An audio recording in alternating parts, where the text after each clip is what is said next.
Les plaies sont une pathologie extrêmement fréquente et en 2015, l'assurance maladie fait état d'environ 1 million de plaies qui sont traitées par jour pour un budget qui est supérieur à 1 milliard d'euros.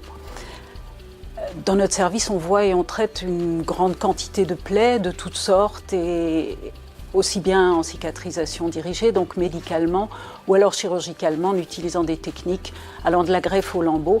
Et c'est vrai qu'avec le temps, à la fois nos équipes chirurgicales et nos équipes médicales ont acquis une véritable expertise, et c'est cette expérience qu'on aimerait bien partager avec vous.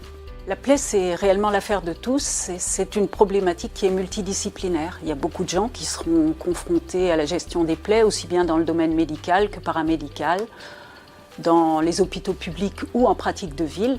Et c'est vrai que nos formations, du moins en médecine, ne nous ont pas toujours préparés de manière académique à cette gestion, et c'est là sans doute que le DU trouve toute sa place. C'est une formation qu'on a voulu éminemment pratique.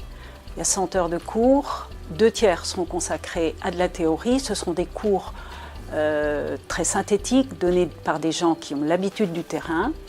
Et 1 tiers sera consacré à de la pratique pure, dans les services cliniques, bien sûr en chirurgie plastique, mais d'autres services ont accepté de nous accueillir, en médecine, la dermatologie et l'endocrinologie, et en chirurgie, la chirurgie orthopédique, la chirurgie vasculaire et la chirurgie infantile. La formation complète dure 100 heures, elle est articulée autour de 4 modules et elle est bien sûr diplômante. On a voulu rendre accessibles les modules séparément, 3 de ces modules, pour des formations plus ciblées.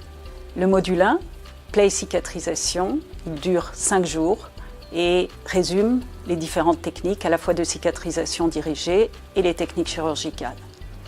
Le module 2, qui s'adresse à des plaies plus spécifiques. Et enfin le module 3, qui va s'intéresser à la chirurgie plastique de manière plus générale, aux techniques de couverture des pertes de substances qu'on aura déjà vues, mais aussi aux techniques de modification de galbe et de forme, qui sont également la base de la chirurgie esthétique. Le module 4 comporte essentiellement l'étude de cas cliniques et ne s'adresse qu'aux gens suivant l'ensemble de la formation diplômante.